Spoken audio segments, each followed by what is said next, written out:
بسم اللہ الرحمن الرحیم۔ السلام علیکم۔ تو پیارے بہن بھائیوں، رات کو برتن صاف نہ کرنے کے کیا نقصانات ہیں، اور اگر آپ کے ذہن میں بھی یہ سوال اٹک رہا ہے تو آج ہم آپ کو اس سوال کا جواب اسلامی تعلیمات کی روشنی میں دیں گے، اور آپ کو یہ بھی بتائیں گے کہ اس کے بارے میں حضرت علی رضی اللہ تعالی عنہ کا کیا فرمان ہے۔ اس بارے میں آپ کو آگے تفصیل سے بتایا جائے گا۔ اس سے پہلے آپ سے گزارش ہے کہ میرے اس چینل کو سبسکرائب کر کے بیل آئیکن کو دبا کر آل پر کلک کر لیں تاکہ میری ہر نئی آنے والی ویڈیو کا نوٹیفیکیشن آپ کو مل سکے۔ کہتے ہیں کہ حضرت علی رضی اللہ تعالی عنہ سے ایک عورت نے اپنے گھر کی پریشانیاں بیان کی اور فرمایا کہ مجھے سمجھ نہیں آتی کہ ہمارے گھر میں کیوں بے برکتی ہوتی ہے۔ اس پر حضرت علی رضی اللہ تعالی عنہ نے دریافت فرمایا کہ کیا تم رات کو برتن دھو کر سوتی ہو یا جھوٹے برتن اسی طرح سے چھوڑ کر سو جاتی ہو؟ تو اس عورت نے کہا کہ میں تو رات کو برتن ویسے ہی چھوڑ کر سو جاتی ہوں۔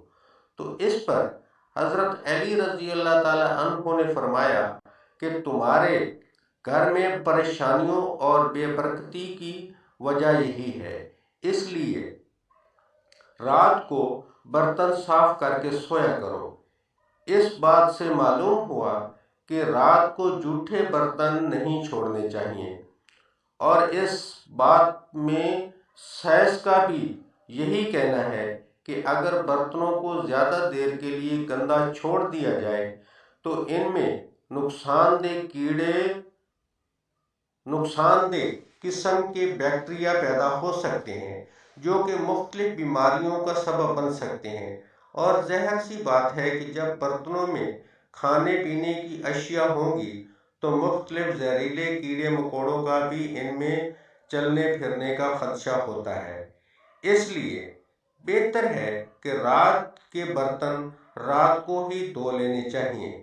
احادیث نبوی صلی اللہ علیہ وآلہ وسلم میں ایسی کوئی تعلیم سامنے نہیں آئی ہے جس میں رات کو برتن دھونے یا نہ دھونے کے بارے میں کوئی تشریح ہو، لیکن رات کو سونے سے پہلے برتنوں کو ڈھانپنے کے بارے میں تاکید ملتی ہے، اور اس بارے میں مختلف روایات ہیں جن میں یہ سبق ملتا ہے کہ سونے سے قبل کھانے پینے کے برتنوں کو بسم اللہ کہہ کر ڈھانپ دینا چاہیے۔ اگر کوئی چیز نہ ملے تو کم از کم ایک لکڑی ہی صحیح بسم اللہ کہہ کر اس پر رکھ دی جائے، اس لیے کہ شیطان بند دروازوں کو اور ڈھکے ہوئے برتنوں کو نہیں چھوتا۔ ایک اور حدیث میں آپ صلی اللہ علیہ وآلہ وسلم نے اس کا سبب یہ بیان فرمایا ہے کہ سال میں ایک رات ایسی آتی ہے جس میں وبا اور بلا نازل ہوتی ہے، اور جس چیز کا منہ بند نہ ہو اور جو برتن ڈھکا ہوا نہ ہو اس میں یہ وبا اترتی ہے۔ کتنی بڑی حکمت ہے پیارے نبی صلی اللہ علیہ وآلہ وسلم کی پیاری سنتوں میں۔ اس لیے ہمیں چاہیے کہ ان سنتوں کو اپنا معمول بنا لیا جائے تاکہ ہم ہر قسم کی مصیبت سے اپنے آپ کو محفوظ رکھ سکیں۔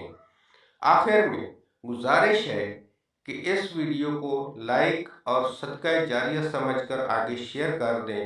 شکریہ۔ اللہ تعالیٰ سے دعا ہے کہ اللہ ہمیں اپنے آقا صلی اللہ علیہ وآلہ وسلم کی تعلیمات پر عمل کرنے کی توفیق عطا فرمائے۔ آمین یا رب العالمین۔